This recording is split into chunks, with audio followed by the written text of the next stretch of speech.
આપણે પ્રસંગોપાત ગમે તેટલા પકવાન કે મિષ્ટાન જમીએ તો પણ ઘરે બનાવેલું સાદું દેશી ભોજન જમવામાં જે સંતોષ થાય છે તેવો નથી થતો.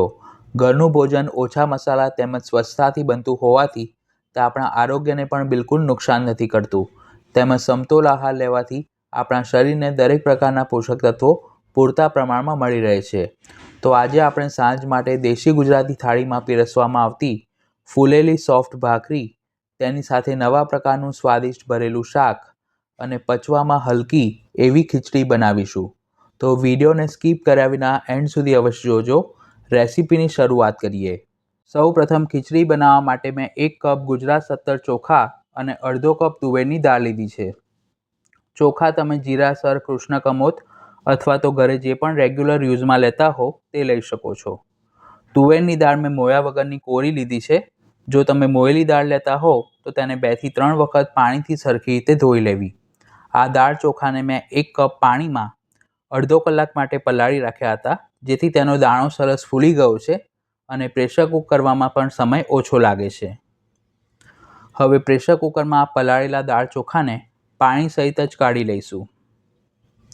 1 કપ ચોખા લીધા હોય તો તેના કરતાં અડધી દાળ લેવી. તુવેરની દાળના બદલે તમે મગની ફોતરાવાળી અથવા તો મોગર દાળનો પણ ઉપયોગ કરી શકો છો. તેની સાથે આપણે બીજું 2 કપ પાણી ઉમેરીશું, એટલે દાળ ચોખા કરતાં પાણીનું પ્રમાણ બમણું રાખવું, જેથી ખીચડી બિલકુલ નીચે ચોંટશે નહીં અને સરખી ચડી જશે.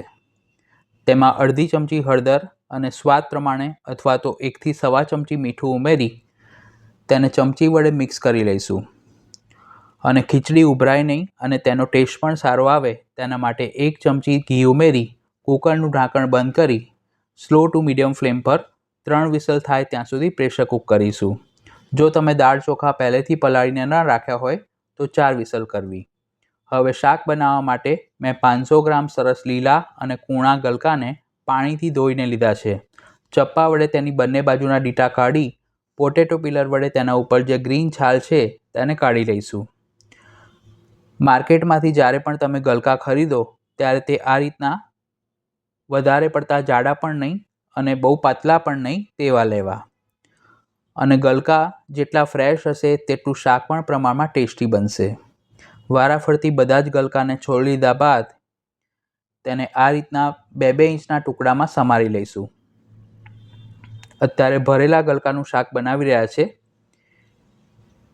એટલે ગલકાની ઉપર આ રીતે ચપ્પા વડે અડધે સુધી ઊભો કાપો કરીશું, જેથી તેમાં મસાલો ભરી શકાય. જો તમારે ગલકા કેપ્સિકમનું અને ગલકા બટાકાનું શાક બનાવતા શીખવું હોય તો તેની રેસીપી લિંક ઉપર આઈ બટન પર અને ડિસ્ક્રિપ્શન બોક્સમાં આપી છે. હવે મસાલો તૈયાર કરવા માટે નાના મિક્સર જારમાં 1/4 કપ એટલે કે 4 ટેબલ સ્પૂન શેકીને ફોતરા કાઢેલા શિંગદાણા લઈશું. તેની સાથે આપણે 2 ચમચી શેકેલા તલ ઉમેરીશું. બધી સામગ્રીના માપ મેં નીચે ડિસ્ક્રિપ્શન બોક્સમાં આપ્યા છે. શાકના ભાગનું સ્વાદ પ્રમાણે મીઠું અને 1 થી 1.5 ચમચી લાલ મરચું પાવડર ઉમેરીશું. જો ઓછું તીખું ખાવાનું પસંદ કરતા હો તો કાશ્મીરી મરચું પણ લઈ શકો છો. અડધી ચમચી હળદર, 2 ચમચી ધાણા જીરું અને 5 ચમચી ગરમ મસાલો ઉમેરીશું. તેની સાથે 1/4 કપ કુમળી દાંડી સહિત સમારેલી કોથમીર ઉમેરીશું. અને ગળપણ માટે 2 ચમચી ખાંડ અને 2 ચમચી લીંબુનો રસ ખટાશ માટે ઉમેરીશું. લીંબુના રસના બદલે તમે આમચૂર પાવડર પણ લઈ શકો છો. મસાલાને થોડું બાઇન્ડિંગ આપવા માટે તેમાં 1/4 કપ આલુ ભુજિયા સેવ ઉમેરીશું. તેના બદલે તમે ગાંઠિયા અથવા તો પાપડી પણ લઈ શકો છો. અને આ બધી સામગ્રીને બિલકુલ પણ પાણી ઉમેર્યા વિના કોર્સલી ગ્રાઇન્ડ કરી લઈશું. આ રીતનો અધકચરો મસાલો તૈયાર કરવાનો છે.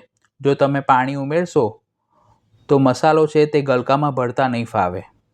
હવે તે જ મિક્સર જારમાં આપણે 2 નંગ મીડિયમ સાઇઝના સમારેલા ટામેટાં લઈ તેની ગ્રેવી તૈયાર કરીશું.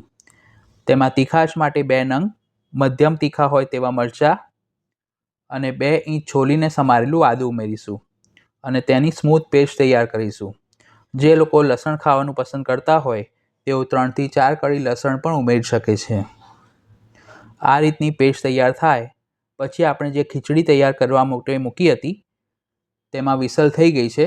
ગેસ બંધ કરી કુકર ઠંડુ પડે એટલે ઢાંકણ ખોલીને ચેક કરીશું. ખીચડી સરખી રીતે રંધાઈ ગઈ છે. તેને કાચની લીડ ઢાંકી અને થોડીવાર માટે સિજવા દઈશું. ત્યાં સુધી આપણે ભાખરી બનાવવા માટેનો લોટ તૈયાર કરી લઈએ. એક પોળા વાસણમાં 2 કપ એટલે કે 250 ગ્રામ ઘઉંનો ઝીણો લોટ લઈશું, જે આપણે રોટલી બનાવવા માટે ઉપયોગમાં લેતા હોઈએ છીએ. તેમાં સ્વાદ પ્રમાણે અથવા તો અડધી ચમચી મીઠું અને મોણ માટે 3 થી 4 ચમચી તેલ ઉમેરી હાથ વડે તેને મિક્સ કરી લોટને સરખી રીતે મોઈ લઈશું. મોટાભાગના લોકો ભાખરી બનાવવા માટે ઘઉંના કકરા લોટનો ઉપયોગ કરતા હોય છે, પણ જો તમારા ઘરમાં ઉંમરલાયક વડીલ હોય અને તેમને ચાવવાની તકલીફ હોય તો આ રીતે ઝીણા લોટની ભાખરી બનાવશો તો પણ તે ખૂબ જ સોફ્ટ અને ટેસ્ટી તૈયાર થાય છે.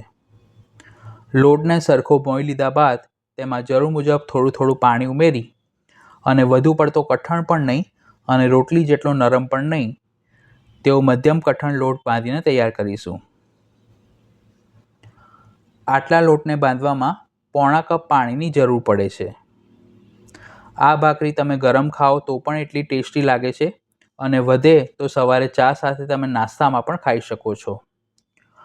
લોટ બાંધ્યા પછી તેને ઢાંકીને 10 મિનિટ માટે મૂકી રાખીશું, જેથી તે પલળીને સેટ થઈ જશે. ત્યાં સુધી આપણે જે ગલકા માટેનો મસાલો તૈયાર કર્યો હતો તેને ચમચી વડે અથવા તો હાથ વડે થોડો થોડો ગલકામાં ભરીશું. ગલકા તૂટી ના જાય તેનું ખાસ ધ્યાન રાખવું. આ મસાલો તમે રવૈયા બટાકાના શાકમાં ભરીને પણ ભરેલા રવૈયા બટાકાનું શાક બનાવી શકો છો. વારાફરતી બધા જ ગલકામાં મસાલો ભર્યા પછી 3 થી 4 ચમચી જેટલો મસાલો વધ્યો છે તેનો પછીથી ઉપયોગ કરીશું.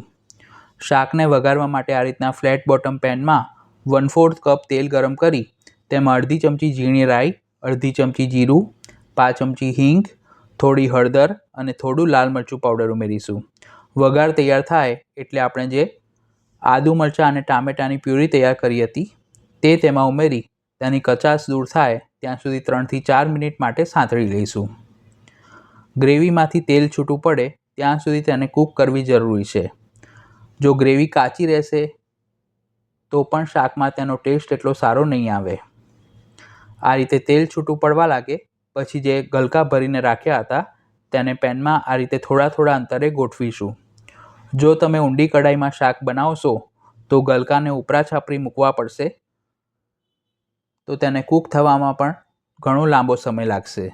બધા ગલકાને ગોઠવ્યા પછી શાક સરસ ચડી જાય તેના માટે 2 થી 3 ચમચી જેટલું પાણી ઉમેરીશું. ગલકામાં પણ પાણીનો ભાગ સારો એવો પ્રમાણમાં હોય છે એટલે વધુ પાણી ઉમેરવાની જરૂર નથી.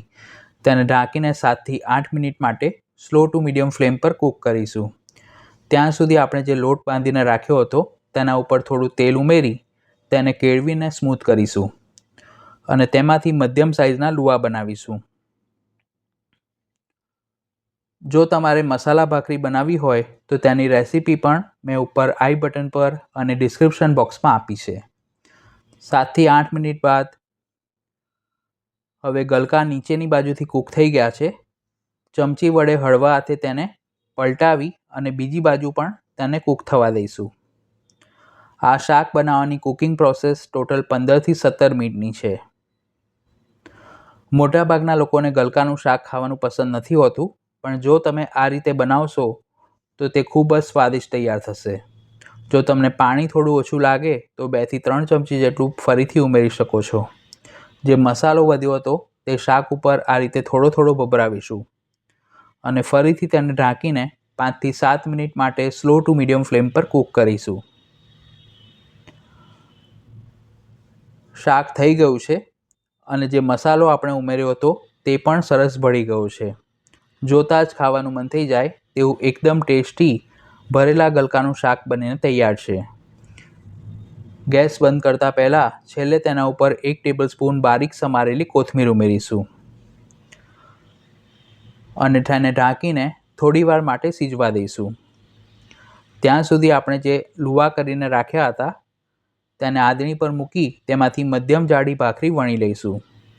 મોટાભાગના લોકોના ઘરમાં તેલવાળી ભાખરી બનાવવાનો રિવાજ હોય છે, પણ આ રીતે તમે માટીની કલાડીમાં શેકેલી ભાખરી બનાવશો તો તેની મીઠાશ જ કંઈક અલગ આવે છે. વધારે પડતી પાતળી કે બિસ્કિટ ભાખરી જેટલી જાડી ભાખરી ન બનાવવી. જો જાડી ભાખરી હશે તો તે સરખી ફૂલશે નહીં.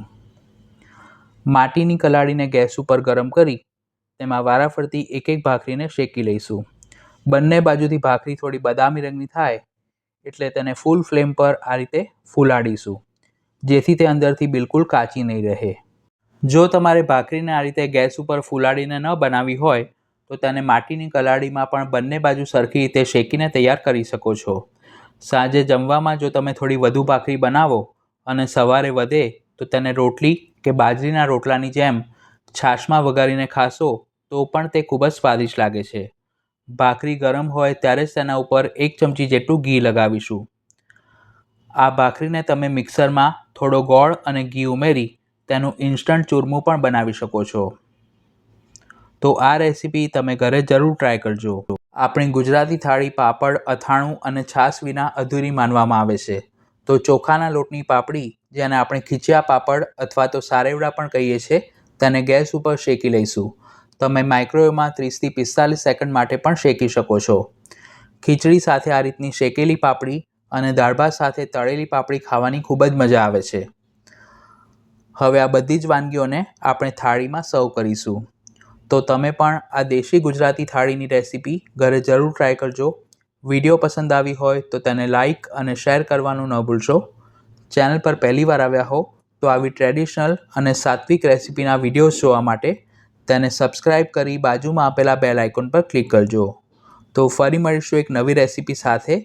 Thanks for watching this video.